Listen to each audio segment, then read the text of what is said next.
Welcome to Star Chill Vibes. Dive into the universe of astrology, cosmic energies, and celestial insights with a relaxed, fun twist. Perfect for stargazers who love to vibe with the cosmos, get your dose of zodiac, moon moods, and spacey good vibes. And today, we're taking a really methodical, in-depth deep dive. We're looking at the cosmic blueprint for Gemini throughout 2026.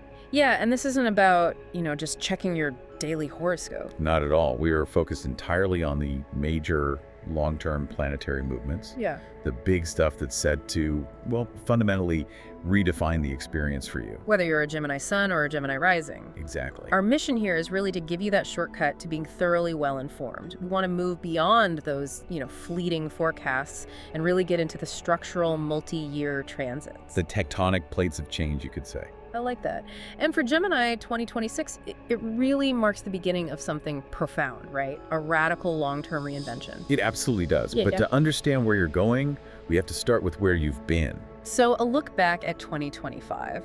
To really grasp the energetic current that Gemini is riding into 2026, we have to look back, specifically at the legacy of expansion that Jupiter left behind. Right. Jupiter was in Gemini for a good chunk of time. A very significant period, from May 2024 all the way to June 9, 2025. Jupiter, the great benefic of luck and opportunity. It was moving through your first house of identity and self. That sounds amazing, like an instant ticket to success, doesn't it? You would think so. Yeah. But our sources all highlighted this fascinating astrological nuance about that time. Okay. Jupiter, the planet of, unlimited growth, was actually placed in its detriment in Gemini. It was weakened. Weekend. Okay, for our listeners who might not be familiar with that term, can you kind of unpack why that's so significant for a planet that's supposed to bring all this luck? Of course. Yeah. So when a planet is in detriment, it just means it's placed in a sign that's almost antithetical to its nature. The opposite? Exactly. Jupiter loves breadth, truth, big philosophical ideas. Gemini, on the other hand, is all about duality, quick movement, logic, and just rapid-fire data collection. I see. So Jupiter's big, expansive energy gets a bit scattered. That's the perfect word for it. It felt less grounded. Now, it absolutely brought abundant opportunities in all the Gemini-ruled areas. Like publishing, communication, networking. Right, short-distance travel, learning, all of that. But success required this really intense, intentional focus. So the opportunities were there, but if you let that Gemini nature just spin off into a whirlwind of ideas without actually, following through, And those big plans could just dissipate. it was a period where you had to be disciplined in your communication, not just loud. That's exactly. There's a big push phase. It forced Geminis to take that myriad of ideas they always have and channel them. Into real, actionable projects. Starting the podcast, launching the blog, committing to that academic path, you're establishing your voice, and now, as 2026 begins, that powerful year-long focus shifts It moves away from that first house of self. away from identity and into the next domain. And Jupiter actually moved into Cancer back on June 9, 2025. So that deeply emotional, protective energy is what's really influencing the early part of 2026. It's the dominant backdrop for sure. So what does Jupiter in Cancer mean for a Gemini specifically? For Gemini, this transit it's profoundly grounding. It's stabilizing. Because Jupiter in Cancer lights up your second house. The house of money and values. Right. Material resources, personal values, self-worth, and also, very importantly, the way you speak your worth. It's tied to your speech. Oh, that's interesting. Yeah. Our sources really emphasize that this period is key for stabilizing both your finances and your important relationships. Through honest dialogue and, a shared sense of purpose? The shared sense of fundamental purpose, that's the key. So if the Jupiter in Gemini phase was all about networking and talking and getting ideas out there, Jupiter in the second house of Cancer is about making sure all those connections and ideas actually translate into something real. Into tangible security and value. It's making sure the talk walks. Precisely. The immediate feeling as the year opens is one of material grounding and emotional security. That financial emphasis that started in the back half of 2025. Right, around maybe asking for a raise or increasing your rates if you're a freelancer. Yes, that feeling of recognizing your self-worth, That continues. Jupiter is still moving through that house of material gain and personal values. So the focus shifts from just having opportunities to actually Monetizing them, building a solid, emotionally resonant safety net. It's where you learn that your voice has real, tangible value. And I remember the sources also highlighted that the end of 2025 was sort of a pre-2026 cosmic audit. A very necessary one. It demanded self-reflection and reevaluation before you could dive into this new, grounded energy. And that was the final Mercury retrograde of 2025. From November 9th to the 29th. Yeah. And for Mercury rules signs like Gemini, this retrograde was highly personal. How so? It struck the sphere of everyday life, wellness, and service, often the themes we associate with the 6th house. Okay. And it wasn't a time for refining these super complex systems. It was a cosmic command to just simplify them. So less about trying to build the perfect system and more about just making sure the bare essentials were actually working. Exactly. I imagine it meant Geminis had to meticulously review their daily routines, their communication processes. Go back over old work projects to look for overlooked details. That's the required action, absolutely. It forced this mental recalibration and a real prioritization of authenticity. In your communication patterns and daily habits. Yes. Mercury's backward motion, it kind of scrambles logic and movement. So this period served as a deep reset. It ensured that the big, chaotic push of 2025 was wrapped up, and the focus could transition cleanly to the long-term structural changes that 2026 is all about. So you enter the new year feeling a bit more grounded financially, thanks to Jupiter. And hopefully more streamlined mentally because of that necessary cleanup. And this readiness is key, right? Because the main event of the next 7 years is about to kick off. Okay, so if the transition into 2026 was paved by Jupiter's shift, the defining current for the next 7 years it's all about Uranus, the Great Awakener. It really is. This is the planet of radical change, disruption, innovation, the future. This isn't a forecast. This is a lifetime event. A lifetime event? That's big. It is the main astrological event for Gemini since Uranus last visited the sign back in the 1940s. Wow. So this is a massive generational shift. And because Uranus is entering Gemini, your first house of self and identity, it's intensely personal and revolutionary. And we got a little taste of this energy in 2025, didn't we? Like a sneak peek of what's to come. A brief but very significant taste. Yeah. Uranus first danced into Gemini for a bit from July 7, 2025 until November 7, 2025. Just a few months. A 4-month period likely served up a moment of sudden insight, a break from an old routine, maybe an unexpected encounter that signaled, hey, something is about to change in your personal truth. A little warning shot. You could see it that way. But the crucial defining date for 2026 is when Uranus returns to Gemini for good. And that is April 25, 2026. April 25th. And it's there for its long-term residency, lasting all the way until August 3, 2032. With a final little dip back in 2033. That's right. Okay, this sounds incredibly high octane. A forceful awakening in the first house.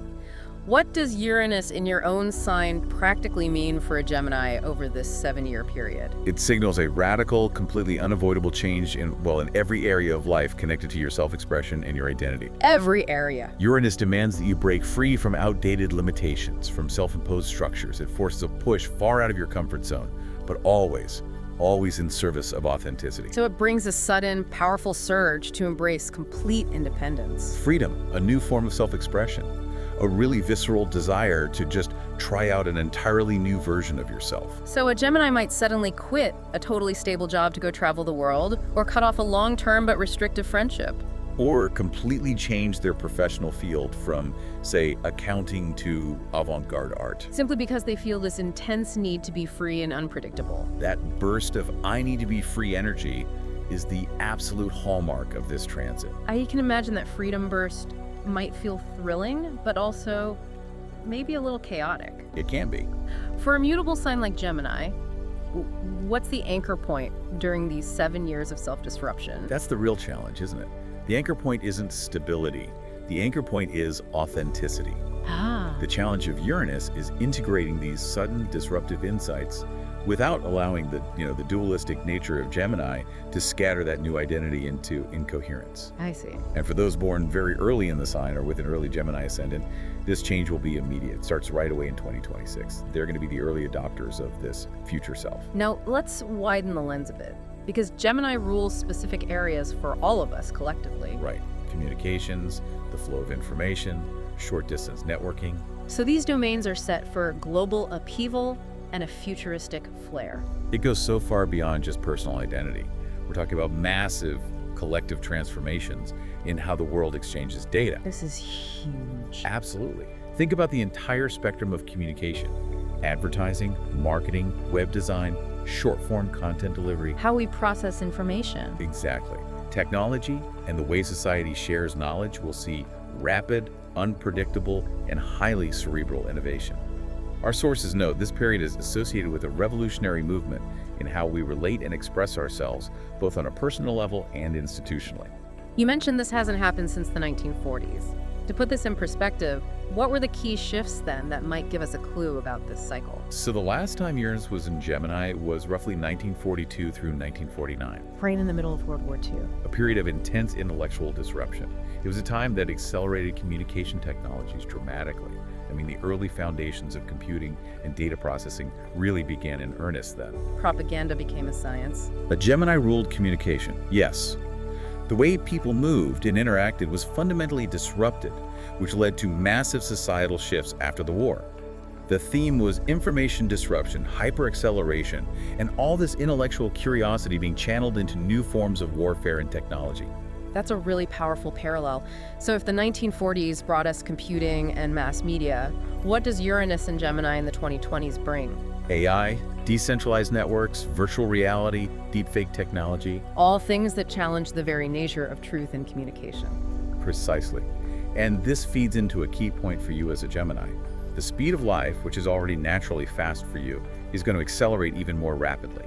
There's going to be an inundation of stimuli at nearly every turn. And that constant mental overload is a significant hazard. It is. And that inherent acceleration brings up a crucial internal conflict that Geminis may feel very personally. Which is? Because of the constant overwhelming stimuli, there may be a collective and personal counter-movement to detach.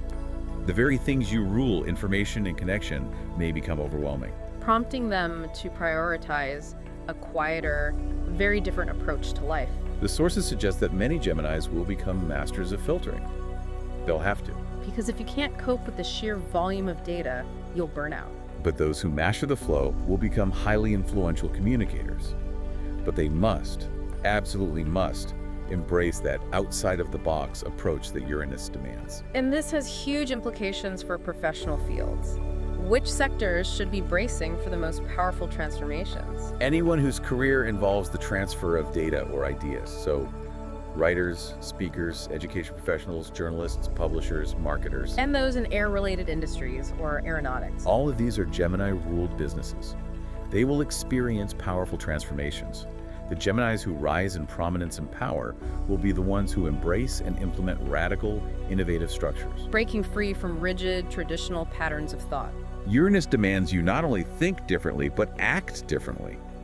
2026 is truly the start of a new, long-term identity for Gemini, rooted in technological disruption and personal liberation. A 7-year commitment to continuous metamorphosis. Okay, so now that we've established this revolutionary foundation, let's see how those massive shifts actually pour out month by month. Let's look at the key pressure points of 2026. Since Gemini is a mutable sign, adaptability is your superpower. But these large transits require more than just quick fixes, right? They require some planning. They do. And we'll use house themes based on standard rulerships for a Gemini Sun or rising. We're focusing on the themes here, rather than getting stuck on one single house system. Makes sense. Let's start with January. January kicks off with energy building toward a really important event, the Saturn-Neptune conjunction in Aries. That perfects in February, but you're saying we'll feel it mounting in January. Definitely. Saturn, the planet of structure, realism, and discipline, shifts back into Aries for good on February 13th. But that seriousness is already in the air. And this alignment affects Gemini's 11th house. Strongly. The 11th house governs your communities, hopes, aspirations, and friendships. It's your future vision realized through groups. Okay, so you have Neptune providing the dream, the idealism. Or maybe the delusion. And then Saturn comes in with the structure and the reality check. That's the conjunction.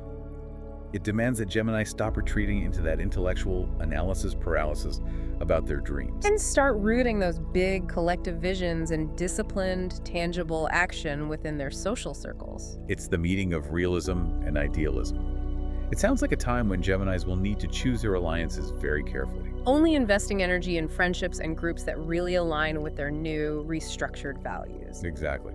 Everything inauthentic in your network eventually has to fall away.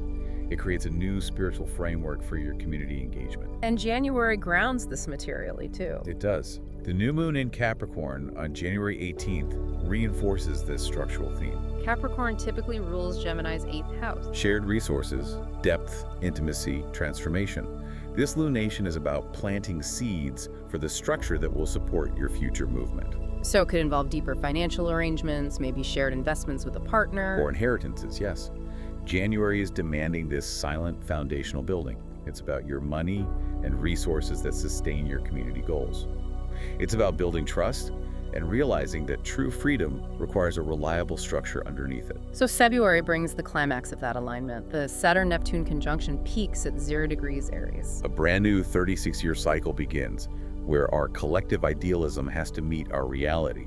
For Gemini, this is the commitment phase to your new social structure. And crucially, Mercury, your ruling planet, shifts into Pisces on February 6th. And Pisces governs Gemini's 10th house of career and public reputation. Okay, so for a sign that relies on sharp logic, how does Mercury and Pisces challenge your mental clarity in your career? It's a major challenge. When Mercury is in Pisces, thought becomes less linear, more intuitive. It's like a tide. Logic gets overridden by symbols and feelings. Right. For the Gemini professional who thrives on facts and data, this transit suggests that during February, your career and ambition have to be channeled through a more spiritual, less direct path. So breakthroughs might rely more on empathy or creative storytelling than just pure rationale.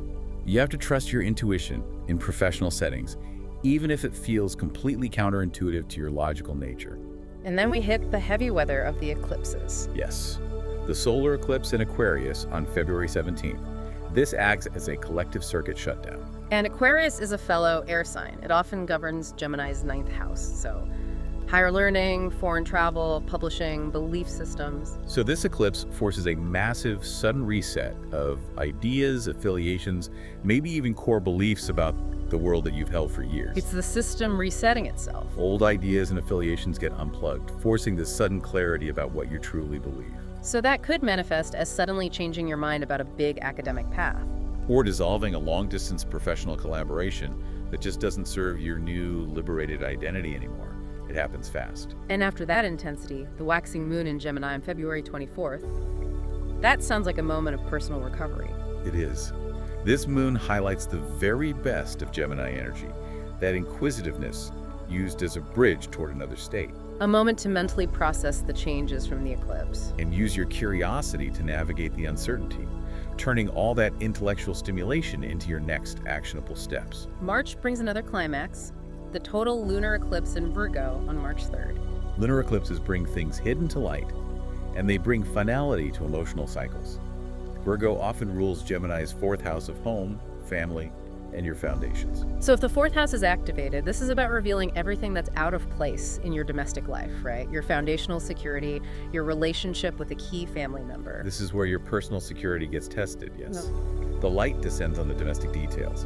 It's a cosmic call to cleanse and reorganize from the inside out.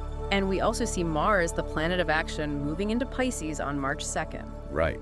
And remember, Pisces rules your 10th house of career. Okay, so if Mars usually brings energy and assertion, Mars in Pisces in the 10th house sounds like ambition gets a little watered down or spiritualized. That's the feeling. Ambition and drive are channeled through a less direct, maybe even a passive or spiritual path. So what does that require? Immense maturity and persistence in your professional pursuits. You might have to surrender the need for instant recognition and take the long, winding, perhaps even sacrificial road to achieve your career goals. It requires faith and patience over brute force. We also have Venus, the planet of desire and value, shifting from Aries to Taurus between March 6th and the 30th. So Venus in Aries involves desire becoming impulse in your 11th house of community networks. And then it stabilizes as Venus moves into Taurus, which is often Gemini's 12th house of closure and reflection. Right. And that movement suggests that all those collective desires and impulses that surged within your network, now they have to move into a quiet, reflective space. It's a necessary shift from being outwardly focused on the group to deep inward evaluation. You're processing the impact of those social changes in silence, getting ready for the revolutionary energy that hits full force in April. Nothing stays stable in March, but everything leaves a vital trace for you to reflect upon. And April is the absolute pivot point of the year. Uranus returns to Gemini on April 25th for its multi-year stay. This is it. Themes of innovation, freedom, and personal reinvention are now the permanent backdrop for the rest of the year and beyond. So this is the time to be bold. Absolutely. This long-term transit gives you immense power to pursue those writing projects, start that website, take on a new role as an editor. Launch a marketing campaign or completely change your personal aesthetic. The universe is giving you permission to be radically surprisingly you. Now, as the year progresses, we have these grand stabilizing alignments that provide some support for all this Uranian chaos. We do. We have the phenomenal Uranus trine Pluto alignment. That peaks on July 18th and again on November 29th. This is often called the Great Generational Transformation. It's historic. This is the first of 5 exact alignments that will happen through 2028, setting the tone for the next decade. So you have Uranus, the planet of revolution, and Pluto, the planet of deep transformation, harmonizing. In the supportive trine aspect. And for Gemini, this trine is so powerfully supportive because Uranus is in your sign, and Pluto is in a fellow air sign, Aquarius. Which often rules Gemini's 9th house of belief systems and higher knowledge. Yes. So when the planets of deep change and sudden breakthrough are working together in air signs, what does that practically feel like? It creates this tremendous liberation vibe. It feels like finally being brave enough to let go of an old identity or a life structure that's been restricting you for years, often without you even realizing it. So it allows you to break those chains. A family expectation, an outdated career path, a rigid relationship dynamic. It helps you step into the unknown with an open heart, trusting that you are ready to claim authority over this new revolutionary ground you've reached. So it's transformation that feels inevitable and empowering, not tragic. Exactly. The 9th house themes, philosophy, travel, publishing, law, that's where this deep, empowered transformation is likely to show up. Geminis might become sudden experts in niche, futuristic fields or gain global recognition for their intellectual work. That structural support from Pluto makes the Uranus disruption easier to handle. You know the change is deep and purposeful, not just random chaos. Precisely. And finally, the year ends with an important prep phase for 2027. Mars retrograde, starting on December 6th in Leo. And Mars retrograde is never about initiating action. It's always about review, reflection, and caution. Where and how you assert yourself. And since this is in Leo, the sign of self-expression, ego, and creativity, it will challenge how you express desire and pursue passion. And Leo rules Gemini's 3rd house. Or potentially the 5th house. So communication, siblings, short trips, or creativity, romance, children. So a Mars retrograde here means you have to review your goals and motivations in your immediate environment or your creative projects. And it demands caution against unnecessary conflict in those areas. Fights with siblings, community disputes. Romantic or creative rivalries. It's the universe asking you to look closely at your actions and impulses before you start the next phase. To make sure the self-assertion you use in 2027 is authentic to your new liberated identity. And that review will bleed into 2027 when Mars retrogrades back into Virgo, focusing on those foundational structures all over again. We've established that 2026 is personally revolutionary for Gemini, but let's zoom out. Let's look at how Gemini, the sign of information and connection, plays into this vast, decades-long global transformation that's happening right now. And this, of course, centers on the profound generational transformation of Pluto in Aquarius, which started in 2024 and lasts all the way until 2044. As a fellow air sign, Pluto in Aquarius is supportive of Gemini's cerebral nature, but it applies pressure to group evolution, digital power structures, and communal identity. So Gemini feels this intense, almost gravitational push to align with communities and social networks that reflect deeper, more humanitarian and futuristic values. Yes, and Pluto in Aquarius is fundamentally about technological breakthroughs and systemic reform. In areas like AI, social media governance, science, space exploration. All fields that are completely dependent on Gemini themes. Yeah. Communication, information exchange, intellectual dexterity. So Gemini natives are really on the front line of experiencing, navigating, and maybe even leading these changes. Absolutely. Old models of centralized control are breaking down, forcing us to explore where power lies in a decentralized digital world. Gemini, ruling the transfer of information, is the very vehicle through which this new age is communicated. You are the nervous system of the collective intellectual shift. I like that. But that brings us back to that central paradox we touched on earlier. Gemini is the innovator, the communicator, the vehicle for acceleration. But with Uranus accelerating life in your own sign and Pluto accelerating technology globally, how does the Gemini mind manage this constant, rapid, intense change without, breaking? This is where we have to understand Gemini's core signature, the mutable modality. Right. Shared with Pisces, Virgo, and Sagittarius. This mutable energy is highly adaptable and changeable, which is usually a strength. However, our sources warn that medically and energetically, this constitution can lead to variable symptoms, stress-related issues. And being easily thrown off by overstimulation. Because their nervous system is always on. I see. So the constant mental stimulation that a Gemini craves is precisely what makes them susceptible to burnout and physical manifestations of stress. It is. The hypersensitive nervous system of the mutable constitution is particularly responsive to lifestyle shifts. So what are the specific vulnerabilities a Gemini should watch out for during this accelerated Uranian cycle? Our sources suggest that issues related to the lungs, hands, nervous sex, and stress-related digestive and sleep complaints are really common. The accelerated pace of life from Uranus demands grounding. Not through stillness, which is boring to a Gemini. No, but through gentle, holistic, and adaptable care. They need routines that can accommodate change without causing systemic shock. It's the ultimate paradox. The sign of acceleration has to master the art of slowing down and grounding its body in order to manage the planetary acceleration in its chart.